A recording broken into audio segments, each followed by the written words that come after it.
প্রিয় দর্শক, আপনারা কেমন আছেন? আশা করি সকলেই আল্লাহ তাআলার অশেষ রহমতে ভালো আছেন। তো আপনারা স্ক্রিনের মধ্যে দেশি মরিচ গাছের চারা দেখতে পাচ্ছেন এবং সেই মরিচ গাছে বন্ধুরা দেখতে পাচ্ছেন মরিচ এসেছে। তো মরিচ গাছের চারা কিন্তু বিভিন্ন জায়গায় রোপণ করা যায়। দেখতে পাচ্ছেন বন্ধুরা, কৃষকরা তাদের জমির পাশে এই মরিচ গাছটি রোপণ করেছে। তো আপনারাও বন্ধুরা কি করবেন, আপনাদের জমির আশেপাশে অর্থাৎ আইলের আশেপাশে রোপণ করে নেবেন লম্বা সিরিয়াল করে। তো প্রিয় দর্শক, প্রিয় ভাই ও বন্ধুরা, এবং কি জমিতে অন্যান্য শাকসবজি রোপণ করে নেবেন।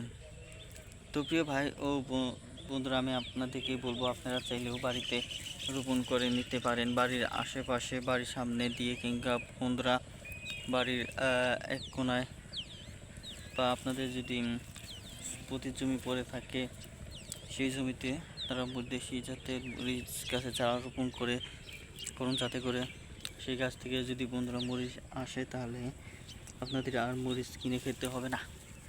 তো প্রিয় ভাই বন্ধুরা, অন্তত পক্ষে আপনারা 1 মাস মরিচ খেতে পারবেন রান্না করে। তো কিন্তু বন্ধুরা, রান্না করার জন্য মরিচ ব্যবহার করতে পারবেন। তো প্রিয় ভাই বন্ধুরা, ভিডিওটি আপনাদের কাছে কেমন লাগলো তা অবশ্যই কিন্তু কমেন্টের মাধ্যমে জানিয়ে দেবেন। ধন্যবাদ আপনাদেরকে।